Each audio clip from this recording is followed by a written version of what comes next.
आज हम देखने वाले हैं एक जॉम्बी सर्वाइवल मूवी जहां पूरी दुनिया में एक खतरनाक जॉम्बी वायरस फैल चुका था और इन जॉम्बियों के शहर में एक भोला भाला लड़का सर्वाइव कर रहा था। कहानी शुरू होती है जापान के एक शहर से जहां हम एक कॉमिक कंपनी को देखते हैं। यहाँ अलग अलग तरह की कॉमिक बुक्स बनाई जाती हैं, लेकिन ये कंपनी बहुत ही छोटी सी थी। वहाँ एक डायरेक्टर था और उसके अंडर में 4 आर्टिस्ट काम करते थे जो कॉमिक्स के अलग अलग ड्राइंग्स बनाते थे। इन्हीं ड्राइंग आर्टिस्ट में से एक था यूके नाम का लड़का। कॉमिक्स पर काम करना उसका पैशन था। वो शौक के तौर पर ये काम करता था, भले ही सैलरी बहुत कम थी। वहाँ पर मिथु नाम की एक लड़की भी काम करती थी। तो एक दिन जब वो सब काम कर रहे थे तभी उन्होंने टीवी पर एक अजीब सी न्यूज देखी। न्यूज में दिखाया जा रहा था कि शहर की सड़क पर एक आदमी अपने कुत्ते को लेकर टहल रहा था, लेकिन अचानक वहाँ एक औरत आ जाती है और वो औरत सीधे उस कुत्ते को काट लेती है। यह देखकर जब कुत्ते का मालिक उसे बचाने आता है तो वो औरत उसे भी काट लेती है। इसके बाद वो कुत्ता और उसका मालिक दोनों ही अजीब तरह का बर्ताव करने लगे हैं। ऐसी न्यूज सुनकर वहाँ मौजूद सब लोग बिल्कुल हैरान रह जाते हैं। कुछ देर बाद फिर एक और न्यूज आती है कि शहर के अलग अलग इलाकों में लोग एक दूसरे पर हमला कर रहे हैं, इसलिए पुलिस ने उन सबको अरेस्ट कर लिया है। इस न्यूज को सुनकर यूके का एक कॉलीग मजाक में उससे कहता है, यार अगले कुछ दिनों तक जरा संभल कर रहना, कहीं ऐसा ना हो कि नौकरी न मिलने की वजह से तुम्हारा बिहेवियर भी अजीब हो जाए और पुलिस तुम्हें भी बिना बताए अरेस्ट कर ले। लेकिन यूके को उसकी ये बात बिल्कुल पसंद नहीं आती। वो तुरंत जवाब देता है, तुम्हें पता भी है कॉमिक्स बनाने में कितनी मेहनत और स्किल लगती है। मैं ये काम पैसों के लिए नहीं बल्कि अपने पैशन की वजह से करता हूँ। यूके की ये बात सुनकर उसके साथ काम करने वाले बाकी लोग भी उससे हाथ मिलाते हैं और बहुत मोटिवेट हो जाते हैं। वो सब मिलकर कॉमिक्स के लिए नारे लगाने लगते हैं। जैसे यूके के लिए कॉमिक्स पैशन है, वैसे ही अब उनके लिए भी कॉमिक्स एक पैशन बन जाता है। लेकिन तभी एक कॉलिग की आवाज से यूके की होश लौट आता है। असल में अभी तक वो जो भी कॉमिक्स के बारे में मोटिवेशनल बातें कर रहा था वो सब उसके सपनों में था। यूके दिन भर कॉमिक्स की दुनिया में ही खोया रहता था। वो अपने मन को बार बार ये समझाने की कोशिश करता था कि कॉमिक्स ही उसका पैशन है, लेकिन दिल के अंदर कहीं ना कहीं वो एक अच्छी जॉब पाना भी चाहता था। वो हमेशा अपने सपनों में खुद को एक हीरो समझता था, लेकिन असल जिंदगी में वो बहुत डरपोक था। किसी के सामने खड़े होकर एक बात कहने की भी उसमें हिम्मत नहीं थी। उसका सारा मोटिवेशन सिर्फ उसकी कॉमिक्स और उसके सपनों में ही जिंदा था। इसी बीच वहां उनका डायरेक्टर आ जाता है। डायरेक्टर उनसे पूछता है कि उनकी नई कॉमिक पूरी हुई या नहीं। तब मिथु उसे बताती है कि उसकी पूरी स्टोरी लिखकर तैयार हो चुकी है। डायरेक्टर तब मिथु से कहता है कि वो अपनी स्टोरी लेकर ऑफिस में आए। मिथु वहां चली जाती है और उसके बाद ऑफिस खत्म करके यूके अपने घर लौट आता है।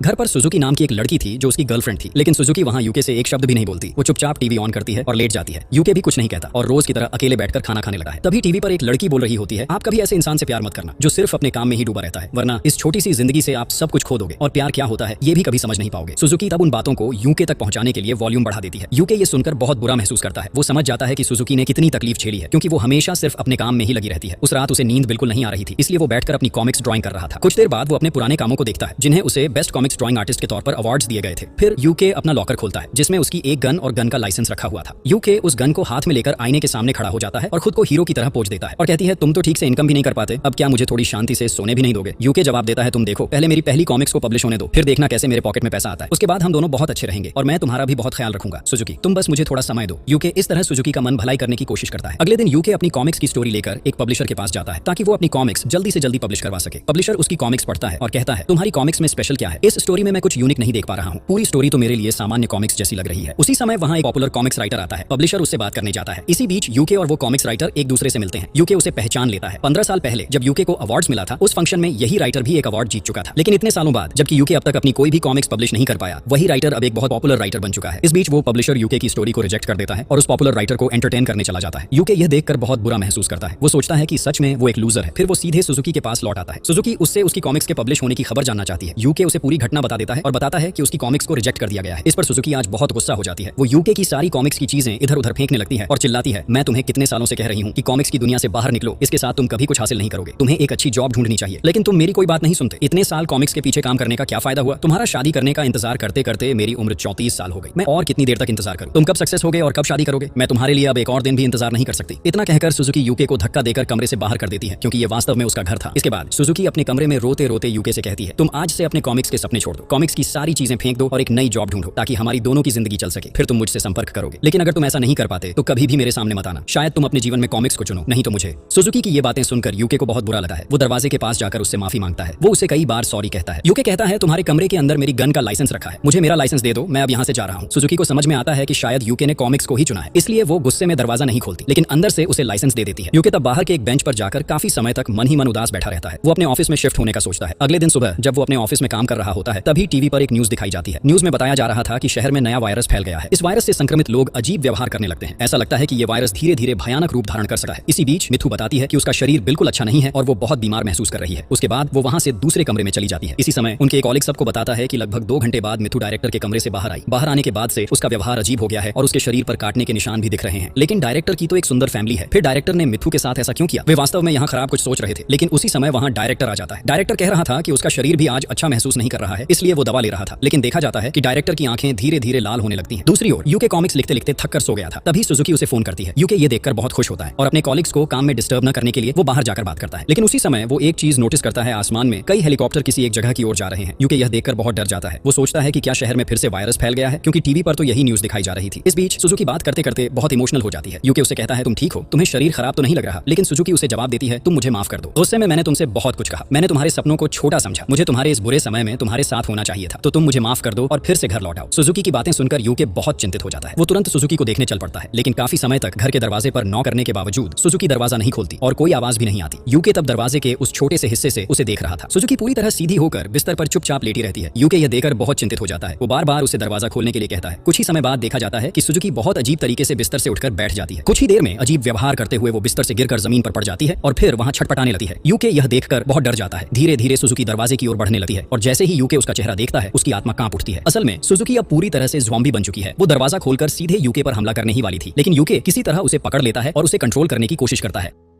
दोनों के बीच धक्का मुक्की होने से यूके का फोन ऊपर से सीधे नीचे गिर जाता है और टूटकर खराब हो जाता है। दूसरी तरफ सुजुकी यूके को काटे बिना सीधे अपने घर के दरवाजे में काट देती है। यूके यह देखकर बहुत डर जाता है और उसे धक्का देकर अपने कमरे में भेज देता है। लेकिन ठीक उसी समय सुजुकी फिर से उस पर हमला करने ही वाली थी। यूके इतना डर जाता है कि वो उसे जोर से धक्का मार देता है, जिससे सुजुकी जमीन पर गिरती है और उसके सिर में जोरदार चोट लग जाती है। बहुत ज्यादा खून बहने के कारण वो वहीं मर जाती है। यूके यह देखकर बहुत कष्ट महसूस करता है, लेकिन वो समझ नहीं पाता कि ये सब क्या हो रहा है। फिर वो अपना गन हाथ में लेकर वहां से निकल जाता है। एक ब्रिज पर चलते समय वो एक लड़की को देखता है। लड़की उसके हाथ में लगी चोट को पकड़कर चल रही थी और उसी समय वो आसमान की ओर देखता है और देखता है कई विमान एक ही निर्दिष्ट जगह की ओर जा रहे हैं। यूके समझता है कि कुछ तो घटा है, इसलिए वो तुरंत अपने ऑफिस की ओर चला जाता है। वहां टीवी पर न्यूज दिखाई जा रही थी। न्यूज में कहा जा रहा था कि शहर में बहुत तेजी से वायरस फैल रहा है। इस वायरस का नाम ज़ॉम्बी वायरस है। जो लोग इस वायरस से इन्फेक्टेड हो जाते हैं वो कुछ ही समय में ज़ॉम्बी बन जाते हैं और आसपास के सभी लोगों पर हमला कर देते हैं। उनके हमलों और काटने के कारण वहां के सभी स्वस्थ लोग भी धीरे धीरे ज़ॉम्बी में बदल रहे हैं। इसलिए अभी भी शहर में मौजूद सभी स्वस्थ लोगों से सुरक्षित जगह पर रहने की अपील की जा रही है। यूके के एक कॉलिग टीवी के सामने न्यूज देख रहा था, लेकिन उसके हाथ में खून लगी बैठ थी, जिससे ऐसा लग रहा था कि यहाँ शायद कुछ बड़ा कुछ हुआ है। यूके अंदर जाकर देखता है कि उसका सिर पूरी तरह फट गया है और वो बहुत ज्यादा खून बहने के कारण मर चुका है। तभी उसी वक्त वहां डायरेक्टर आता है। उसके शरीर में एक चाकू लगा हुआ था। यूके सामान्य तरीके से उससे पूछता है, तुमने अपना काम पूरा कर लिया? पर ठीक उसी समय यूके का एक कॉलिग डायरेक्टर के सिर पर वार कर देता है। डायरेक्टर फिर उठकर वही सवाल दोहराता है, तुम लोग अपना काम पूरा कर रहे हो क्या? उस कॉलिग ने फिर उसे और मारना शुरू कर दिया। उस कॉलिग का नाम सांग था। सांग यूके से कहता है कि न्यूज में ज़ॉम्बियों को मारने का एक तरीका बताया गया था, सिर्फ दिमाग पर चोट पहुंचाओ तभी वे मरेंगे, वरना उन्हें किसी भी तरह नहीं मारा जा सका। अगर उसके पास गन होती तो वो उन्हें आसानी से मार देता, और अगर हम उन्हें नहीं मारेंगे तो हम भी ज़ॉम्बी बन जाएंगे। यह कहकर सांग ने डायरेक्टर को मार दिया और यूके से बोलता है, अगर चाहो तो अपनी सुरक्षा के लिए ये बैट तुम रख लो। यूके तब सांग से पूछता है, आपको क्या हुआ? आप लोगों को इतनी निर्दयता से मार कैसे रहे हो? सांग उसे जवाब देता है, वे लोग पहले मुझे मारने आए थे, मुझे भी उनके जैसे ज़ॉम्बी बना देना चाहते थे। अगर वे मुझे काट देते तो मैं भी ज़ॉम्बी बन जाता। अपनी जान बचाने के लिए इंसान क्या क्या नहीं कर सकता। इसी समय यूके ने देखा कि उसके हाथ पर एक काटने का निशान है। वही निशान था जो सुजुकी ने उसे काटने के वक्त बनाया था, लेकिन सुजुकी ने पहले दरवाजे पर काटे समय अपने सारे दांत खो दिए थे, इसलिए यूके के शरीर पर काटने का असर उतना गहरा नहीं हुआ था। परंतु तभी यूके ने महसूस किया कि सांग धीरे धीरे ज़ॉम्बी में बदल रहा है। सांग के पैरों पर उसने भी एक ज़ॉम्बी के काटने के निशान देख लिए, मतलब किसी ज़ॉम्बी ने पहले ही उसे काटा था। जब सांग समझ गया कि अब वह पूरी तरह ज़ॉम्बी बन जाएगा तो वह खुद ही अपनी जान खत्म कर लेता है। यह देखकर यूके बहुत डर जाता है। ये घटनाएं उसके दिमाग पर गहरा असर डाल रही थी। थोड़ी ही देर बाद वही लड़की मिथु वहां आती है, लेकिन अब वह भी एक भयंकर ज़ॉम्बी बन चुकी है। मिथु यूके को देखकर उस पर झपटी है, पर यूके किसी तरह उसके हाथों से बचकर बाहर भाग निकलता है। वो सीधे सड़क की ओर दौड़ पड़ता है। शहर की हालत भी बहुत अच्छी नहीं है। कुछ लोग दूसरों पर हमला करने के लिए दौड़ रहे हैं, जबकि कुछ लोग अपनी जान बचाने के लिए भाग रहे हैं। यूके जब बिल्कुल सड़क के बीच में आता है तो देखते देखते लोगों की संख्या और बढ़ने लगती है। हर कोई अपनी जान बचाने के लिए भाग रहा है और यहाँ समझ पाना मुश्किल हो रहा था कि कौन इंसान है और कौन ज़ॉम्बी। यह सब देखकर यूके बहुत डर जाता है और किसी तरह उन ज़ॉम्बियों के बीच से भाग निकलने की कोशिश करता है, लेकिन उसे समझ नहीं आ रहा था कि आखिर वो भागे तो कहां जाए। उधर सड़क पर एक पुलिस अफसर खड़ा था। यूके तुरंत उसकी ओर मदद मांगने के लिए दौड़ता है, लेकिन पास पहुंचते ही उसे पता चलता है कि वो पुलिस वाला भी असल में एक ज़ॉम्बी है। वो ज़ॉम्बी भी अब यूके पर हमला करने जा रहा था। यूके किसी तरह वहां से भागने की कोशिश करता है, मगर वो ज़ॉम्बी उसका पीछा नहीं छोड़ता। यूके जब एक साइड की गली से भाग रहा था तो पीछे से एक गाड़ी आती है और वो ज़ॉम्बी उस गाड़ी से टकरा कर नीचे गिर जाता है। यूके तेजी से आगे बढ़ता है और सामने उसे एक टैक्सी दिखती है जिसमें टैक्सी ड्राइवर आराम से सो रहा होता है। यूके तुरंत उसे आवाज देने लगता है, क्योंकि वो उसी टैक्सी से वहां से भाग निकलना चाहता था। यूके तब उस टैक्सी ड्राइवर को जोर से आवाज देकर जगाने लगता है, लेकिन उसी वक्त एक लड़की उसके पास आती है जिसका नाम हिरोमी था। हिरोमी कॉलेज की एक स्टूडेंट थी और एक ज़ॉम्बी से बचकर यूकी के पीछे छिप आई थी। यूकी भी वहां उस ज़ॉम्बी को देखती है और उस पर वह अपने कॉमिक्स के हीरो की तरह ज़ॉम्बी को मारने की कल्पना करने लगती है, पर उसकी वह कल्पना जल्दी ही टूट जाती है। उसी समय एक सूट पहने हुए शख्स आकर किसी तरह गाड़ी का दरवाजा खोलकर घुस जाता है। यूकी थोड़ा भड़क जाता है और बोलता है कि टैक्सी में बैठने के लिए हम पहले आए थे। ये कहते हुए यूकी और हिरोमी दोनों टैक्सी के अंदर घुस जाते हैं। यूकी पीछे बैठ गया और हिरोमी आगे सीट पर। वही न्यूज में दिखाया जा रहा था कि वायरस बहुत तेजी से फैल रहा है और साइंटिस्ट बार-बार वैक्सीन खोजने में असफल हो रहे हैं। टैक्सी के अंदर यूकी देखता है कि सूट वाला आदमी कुछ अजीब बर्ताव कर रहा है। वह लगातार पसीना पोंछ रहा था। तभी यूकी नोटिस करता है कि उस आदमी के हाथ पर काटने का एक निशान है जिसे उसने कपड़े से ढका हुआ था। था और अब वह आदमी धीरे धीरे ज़ॉम्बी बनना शुरू हो रहा था। यूकी बहुत डर जाता है, पर हिरोमी ये बात नोटिस नहीं करती। वह खिड़की से बाहर सड़क की बदहाली देख रही थी। पूरा शहर बिखर सा गया था, कई बिल्डिंग में आग जली थी। फिर उस सूट वाले की नाक से खून बहना शुरू हो जाता है और वह पूरी तरह ज़ॉम्बी बन जाता है। थोड़ी देर के लिए उसकी चेतना थी तो उसने अपना खून देखकर चीखा और उसी पल हिरोमी समझ पाती है कि वह ज़ॉम्बी बन चुका है। लेकिन बताने से पहले ही ड्राइवर बिना समझे उस आदमी को एक टिश्यू थमा देता है और ज़ॉम्बी उस टिश्यू पकड़कर ड्राइवर के हाथ में काट देता है। वह ज़ॉम्बी अब यूकी को भी काटने की कोशिश करने लगा है। चूंकि गाड़ी चल रही थी, यूकी बाहर नहीं निकल पा रहा था। गाड़ी के जिगजैग मोशन की वजह से ज़ॉम्बी उसे काट नहीं पाता और हिरोमी उसे बचाने की हर कोशिश करती है। ड्राइवर में अभी थोड़ी समझ बची थी, इसलिए उसने तुरंत एक बटन दबाकर बैक डोर खोल दिया। यूकी जोर से लात मारकर उस ज़ॉम्बी को गाड़ी से बाहर फेंक देता है, लेकिन ज़ॉम्बी ने यूकी के पैर पकड़ रखे थे। हिरोमी सामने से बैक डोर बंद करने की कोशिश करती है, पर वह सफल नहीं होती। थोड़ी दूरी चलने पर ज़ॉम्बी किसी बीम से टकराकर दूर पर जा गिरता और एक बस के नीचे गिरकर वहीं मर जाता है। इस तरह यूकी और हिरोमी बच निकलते हैं, पर उस बीच ड्राइवर की हालत भी बिगड़ती जा रही थी। वह धीरे धीरे ज़ॉम्बी बन रहा था और बार बार बोलने लग रहा था कि ज़ॉम्बियों के लिए कोई ट्रैफिक रूल्स नहीं होते। उसकी मानसिक स्थिति गड़बड़ा गई और वह उल्टे सीधे तरीके से गाड़ी चलाने लगा। गाड़ी के दरवाजे टूटकर सड़क पर गिरने लगे और कई पार्ट्स टूटने लगे। ड्राइवर हिरोमी पर हमला करना पाए, इसलिए किसी तरह हिरोमी को पीछे की सीट पर खींच लेता है। अब गाड़ी खुद बेतरतीब ढंग से चलकर उनके ऊपर हमलावर हो रही थी। कुछ दूर चलने के बाद जोरदार टक्कर लगती है और गाड़ी पलट जाती है। कई चक्कर लगाकर गाड़ी अंततः अचानक रुकती है। सिर पर चोट लगने से यूकी और हिरोमी दोनों बेहोश हो जाते हैं।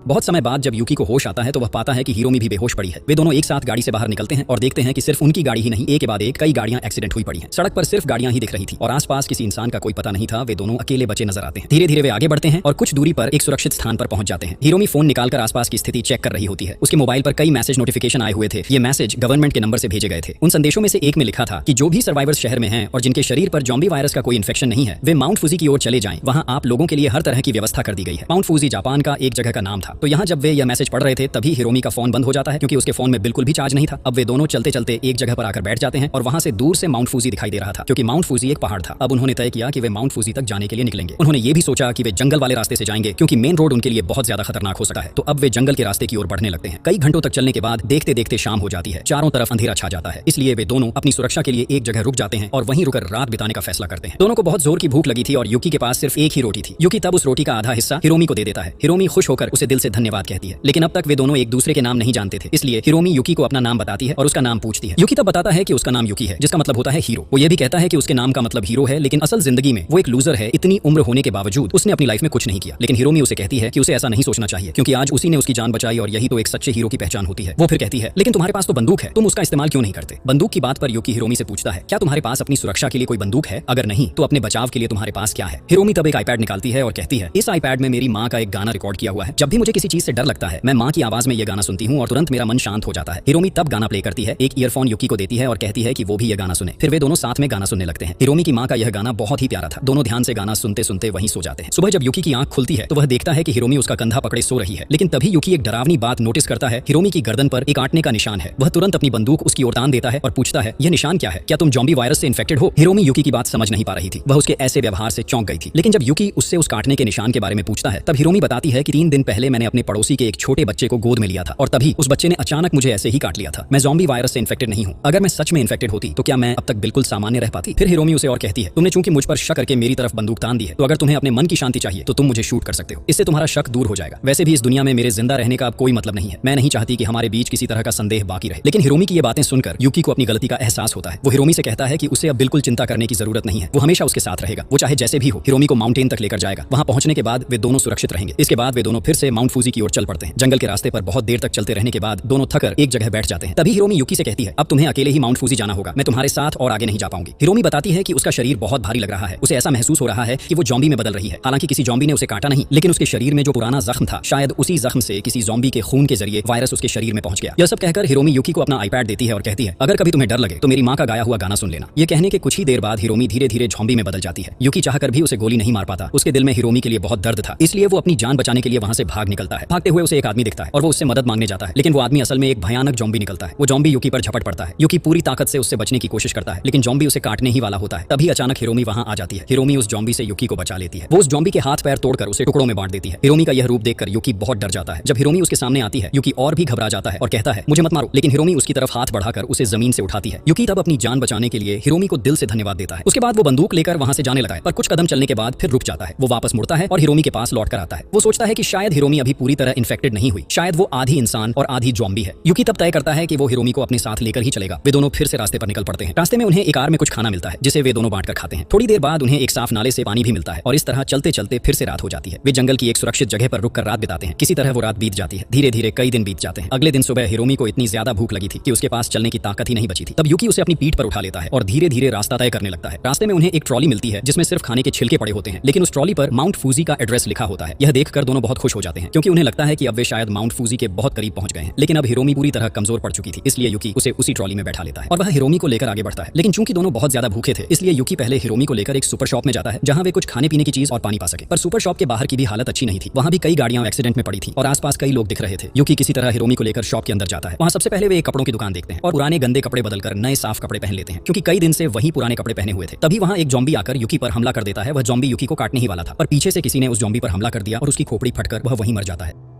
यूकी देखता है कि वहां एक लड़की आई है, उसका नाम याबू था। वह भी यूकी हिरोमी की तरह एक सर्वाइवर थी। याबू हिरोमी की हालत देखकर उसके पास आती है। यूकी थोड़ा डर जाता है और सोचता है कि याबू शायद हिरोमी को जॉम्बी समझकर मार देगी, इसलिए वह याबू को बता देता है कि हिरोमी को सोने की बीमारी है, इसलिए वह इस तरह सो रही है। तभी याबू के साथ और भी कई लोग आ जाते हैं। वे भी एक सर्वाइवर्स की टीम थे। वे सब यहाँ हिरोमी को देखकर पूछते हैं कि क्या यह लड़की जॉम्बी वायरस से इन्फेक्टेड है या नहीं। यूकी बोलता है कि उसका शरीर बहुत ही कमजोर है, इसलिए वह ऐसे सो रही है। एक व्यक्ति हिरोमी पर शक करता है, पर दूसरे व्यक्ति कहता है कि यह लड़की जॉम्बी इन्फेक्टेड नहीं है क्योंकि जॉम्बी कभी नहीं सोते। फिर वे सब मिलकर हिरोमी और यूकी को अपनी टीम में शामिल कर लेते हैं क्योंकि वे सब मिलकर माउंट फूजी जा रहे हैं। उनका पहले एक ठिकाना है तो वे पहले वहीं पहुंचेंगे। अब वे सभी मिलकर जॉम्बियों से बचने के लिए पहले एक गाड़ी के पीछे छिप जाते हैं। उसी बिल्डिंग की छत के दूसरी तरफ कुछ लोग बर्तन बजाकर शोर कर रहे थे, जिससे जॉम्बियां उस दिशा की ओर आकर्षित हो रही थी। जब जॉम्बियां वहां चली जाती हैं तो याबू और उसकी पूरी टीम बिल्डिंग के पीछे आकर पीछे की सीढ़ियों से छत पर पहुंच जाते हैं। यूकी बड़ी मशक्कत से हिरोमी को लेकर छत पर चढ़ जाता है। छत पर याबू की टीम के और भी कई मेंबर्स थे। वे यूकी और हिरोमी का स्वागत करते हैं। यूकी उस जगह को देखकर हैरान रह जाता है। यह कोई साधारण ठिकाना नहीं था, बल्कि ऐसा लगता था जैसे एक छोटा सा शहर हो जहां खाने पानी से लेकर जरूरी हर चीज का इंतजाम था। यहाँ तक कि मैनेजमेंट के लिए एक मैनेजर भी था। मैनेजर यूकी की बंदूक देकर उससे पूछता है, ये जो तुम्हारी बंदूक है क्या ये असली बंदूक है? क्या तुम इसे चला सकते हो? यूकी तब मैनेजर को बताता है कि वह कई साल पहले एक गन शूटिंग शो में फर्स्ट आया था क्योंकि उसकी बंदूक चलाने की स्किल बहुत अच्छी है, साथ ही उसके पास गन का लाइसेंस भी है। ये सुनकर मैनेजर कहता है, हमें हमारी टीम में तुम्हारे जैसे आदमी की बहुत जरूरत थी। अच्छा हुआ कि हम तुम्हें सही समय पर मिल गए। उसी वक्त एक घड़ी की दुकान का मालिक यूकी के पास आता है और उसे उनकी टीम में स्वागत करने के लिए कई घड़ियां गिफ्ट करता है। धीरे धीरे रात हो जाती है। हिरोमी चूंकि हाफ जॉम्बी थी, इसलिए यूकी उसकी एक आंख पर पट्टी बांध देता है ताकि कोई यह न समझ पाए कि वह इन्फेक्टेड है। रात को यूकी और याबू आपस में बातें कर रहे होते हैं। याबू यूकी के बारे में जानना चाहती है तो यूकी बताता है कि वह पहले कॉमिक्स राइटर था। याबू कहती है कि उसे कॉमिक्स में कोई दिलचस्पी नहीं है, उसे कॉमिक्स बहुत बोरिंग लगती है, लेकिन फिर भी वह यूकी की बहुत तारीफ करती है। वह कहती है कि तुम्हारे आने के बाद से हमारी पूरी टीम शांत हो गई है। सब तुम्हारी बंदूक देखकर तुम पर भरोसा कर रहे हैं और मुझे यकीन है कि तुम अपना फर्ज निभाओगे। लेकिन यूकी यह नहीं बताता कि वह असल में कितना बड़ा लूजर है और जिसे सब हीरो समझ रहे हैं वह खुद डर के मारे टूट चुका है। अगले दिन सुबह यूकी हिरोमी से बात कर रहा होता है। वह उसे कहता है कि तुम फिक्र मत करो, मैं हमेशा तुम्हारे साथ हूँ। अगर कोई तुम्हारी आंख के बारे में पूछे तो बस कह देना कि तुम्हारी आंख में चोट लगी थी, इसलिए पट्टी बांधी है। इसके बाद यूकी ऊपर खड़े होकर आसपास के जॉम्बियों को देखता है। तभी वही घड़ी की दुकान वाला आदमी उसके पास आता है और कहता है, जॉम्बी हमेशा वही चीज बार बार दोहराते हैं जो उन्हें पसंद थी, यानी कि वे अपनी पसंद की चीजों को रिपीट करते रहते हैं। यूकी यह बात नोटिस करता है। वह देखता है कि एक जॉम्बी बार बार सड़क के बीच ऊंची छलांगे लगा रहा है और खुद को चोट पहुंचा रहा है। उसी तरह एक और जॉम्बी एक दुकान का दरवाजा खोलने की कोशिश कर रहा है। तब वह आदमी कहता है, वह जॉम्बी मेरी पत्नी थी, उसे शॉपिंग का बहुत शौक था, इसलिए अब भी वह वही काम बार बार कर रही है। इस तरह हर जॉम्बी अपनी पुरानी पसंद की चीजों को बार बार दोहराता है ताकि खुद को खुश रख सके। तभी वहां का मैनेजर सबको बुलाता है और बताता है कि अब हमारे पास खाने का सामान बहुत कम बचा है, इसलिए हमें नए खाने की व्यवस्था करनी होगी। लेकिन शहर की हालत देखकर सीधे रास्ते से शॉपिंग मॉल तक पहुंचना नामुमकिन है। हालांकि उस शॉपिंग कॉम्प्लेक्स का मालिक हमारे ग्रुप का ही एक मेंबर था। जॉम्बी बनने से पहले उसने हमें एक मैप दिया था जिसमें मॉल के बेसमेंट से अंदर जाने का गुप्त रास्ता बताया गया है। अगर हम वहां पहुंच जाए तो बहुत सारा खाना मिल सकता है। असल में यह सारी बातें मैनेजर यूकी से कह रहा होता है। यूकी कहता है, तुम लोग मुझसे ये सब क्यों कह रहे हो? मैं इसमें क्या कर सकता हूं? ये सुनकर मैनेजर समझ जाता है कि यूकी के पास बंदूक तो है पर हिम्मत नहीं। मैनेजर कहता है, तुम्हें कुछ नहीं करना, बस अपनी बंदूक मुझे दे दो, बाकी का काम मैं और मेरी टीम कर लेंगे। हमने तुम्हें सिर्फ तुम्हारी बंदूक देखकर जिंदा रखा है, वही हमारे काम आएगी। ये सुनकर यूकी डर जाता है। उसी दौरान उनकी टीम में मौजूद एक गैंगस्टर टाइप आदमी हिरोमी के पास आता है, लेकिन हिरोमी को बचाने के लिए याबू वहां पहुंचती है। वह आदमी कहता है, अब हिरोमी हमारी है। याबू उसका विरोध करती है तो उसकी टीम का एक आदमी याबू के गले पर चाकू रख देता है और दूसरा आदमी हिरोमी को जबरदस्ती बाहर खींच कर ले जाता है। उनकी चीखें सुनकर यूकी वहां पहुंच जाता है। उसके पीछे पीछे मैनेजर और बाकी साथी भी वहां आ जाते हैं। यूकी वहां हिरोमी को बचाने के लिए मैनेजर की तरफ अपनी बंदूक तानकर चिल्लाया, हिरोमी को छोड़ दो वरना मैं एक एक करके सबको गोली मार दूंगा। पर किसी ने उसकी एक भी बात नहीं सुनी। यूकी इस पर और भी डर गया। कुछ पलों बाद हिरोमी ने जबरदस्त जोर से धक्का देकर उस आदमी को दूर फेंक दिया। उसने उसी तरीके से गैंगस्टर लड़के को भी दूर फेंक दिया और फिर अपनी आंखों की पट्टी हटाई। ये देखकर सब लोग बौखला गए और समझ गए कि हिरोमी जॉम्बी वायरस से इन्फेक्टेड हो चुकी है। मैनेजर ने एक क्षण भी गवाए बिना हिरोमी के सिर पर पास रखे हुए एक भाला फेंक दी। यूकी के पास तो बंदूक थी पर वह हिम्मत करके गोली नहीं चला पाया। हिरोमी की इस हालत को देखकर वह चिल्लाने लगा। इसी मौके पर मैनेजर के लोग उसके पास से उसकी बंदूक छीन लेते हैं। फिर वे उसे एक कमरे में घसीट कर ले जाते हैं और खूब मारते हैं। वही बंदूक उस गैंगस्टर के पास चली जाती है। गैंगस्टर मैनेजर से कहता है कि हिरोमी मेरी थी, तुमने उसे मार दिया, इसलिए अब बंदूक मेरी और आज से मैं ही पूरी टीम का लीडर हूं। यह सुनकर मैनेजर बहुत गुस्से में था।